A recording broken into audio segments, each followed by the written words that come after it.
Di sebuah kampung, hidup keluarga kecil dengan 3 anak.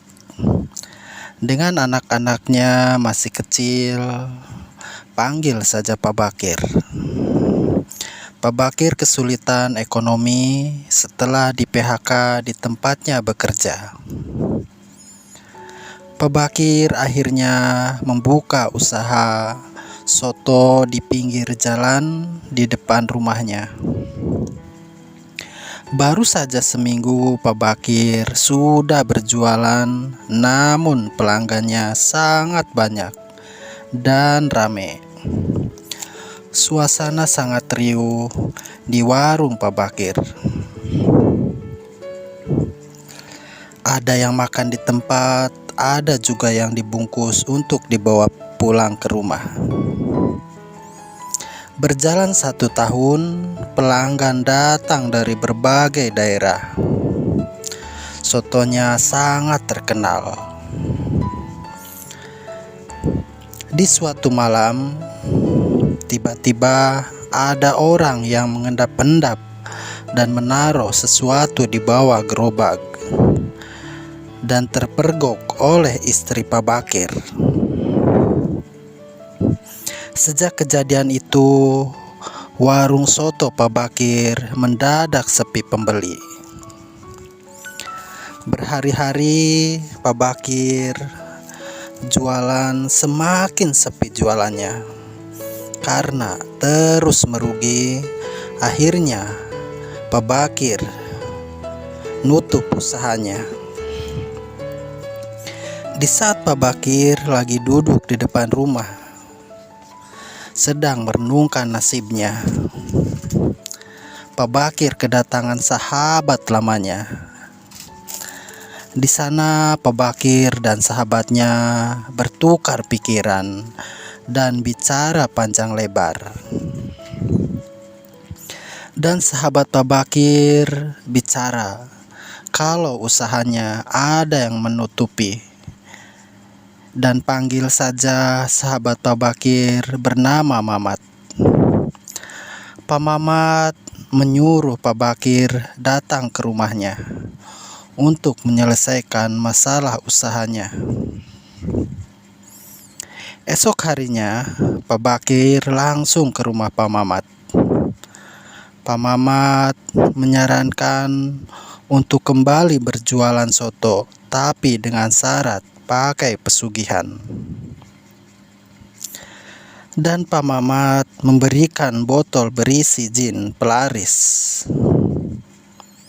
Pak Bakir pun pulang setelah mendapatkan pelarisan. Esok harinya, Pak Bakir membuka warung sotonya. Dan tak menunggu lama, Pak Bakir langsung kebanjiran pelanggan. Ada yang dibungkus dan juga ada yang makan di tempat. Berjalan 5 tahun, usaha Pak Bakir makin terkenal. Dari mana saja orang berdatangan untuk menyantap soto Pak Bakir yang terkenal dengan kelezatannya. Terkenal enak dan sangat lezat. Di tengah kesibukannya, istri Pak Bakir ingin menjenguk orang tuanya yang sakit di kampung. Pak Bakir pun mengizinkan istri dan ketiga anaknya pulang terlebih dahulu. Pak Bakir akan menyusul esok hari. Tanpa sepengetahuan Pak Bakir, ada satu pelanggan yang menyelonong ke dapur untuk mencari toilet karena kebelet kencing. Pelanggan itu kaget, bukan kepalang, sekaligus ketakutan. Ada anak kecil telanjang bulat sedang meludahi semua dagangan Pak Bakir yang belum dimasak. Di atas meja tersebut Pelanggan itu langsung kembali ke depan karena ketakutan. Dengan keringat dingin, pelanggan itu berlari keluar warung Pak Bakir. Pak Bakir yang sibuk di rumah tidak mengetahui hal itu terjadi. Esok harinya, Pak Bakir mendengar kabar bahwa istrinya dan anaknya kecelakaan di perjalanan. Seluruh isi bus itu mati dan terbakar. Pak Bakir yang tidak tahu kalau pantangannya telah dilanggar.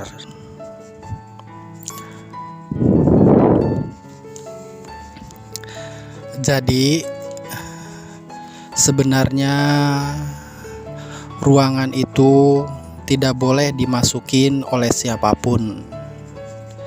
Kalau dimasukin oleh seseorang, maka jin penglaris itu akan pergi dan akan mengancam si majikan yang telah menyuruhnya dia bekerja di tempatnya. Pak Bakir lupa untuk mengunci pintu yang arah ke belakang karena dia sibuk dan istrinya pun sedang tidak berada di rumah, sedang menjenguk orang tuanya yang sakit.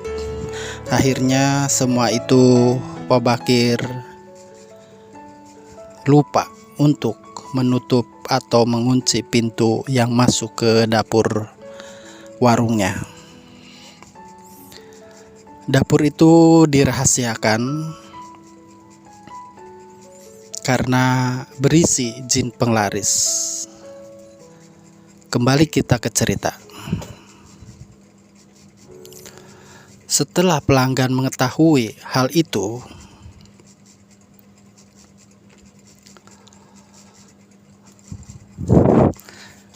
semua perjanjian dan tali pengikat luntur karena diketahui seseorang.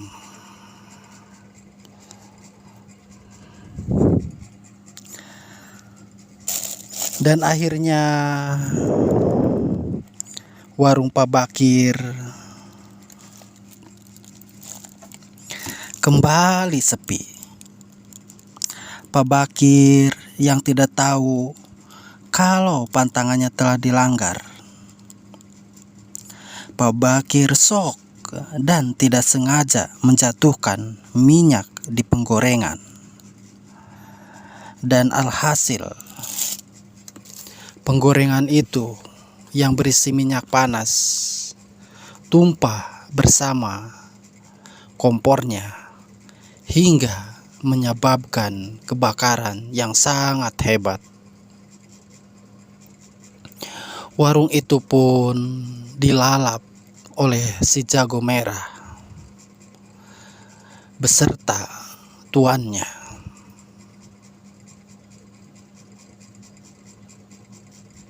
Jadi setelah ketahuan Pak Bakir itu melakukan pesugihan sotonya, dan jin penglaris itu marah atas keteledoran Pak Bakir, dan akhirnya jin itu pun menyulut api di dalam rumah atau di tempat usahanya Pak Bakir. Pak Bakir pun meraung kesakitan. Tak ada seorang pun yang bisa menolongnya karena api yang terlalu besar. Harta yang dia kumpulkan dengan cara tidak halal akhirnya terbakar dan musnah bersama Pak Bakir yang melakukan pesugihan tersebut. Warga-warga pun berbondong-bondong satu sama lain untuk memadamkan api yang berkobar-kobar itu. Namun usaha warga tidak berhasil karena itu bukan api yang biasa, tapi api yang sudah dibuat oleh peliharaannya Pak Bakir sendiri. Pak Bakir pun akhirnya meregang nyawa di sana.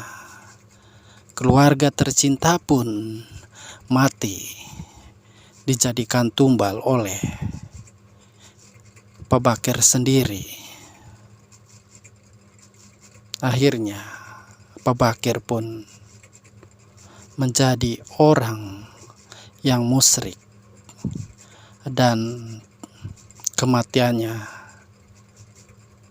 sangat tidak akan dimaafkan oleh Yang Maha Kuasa.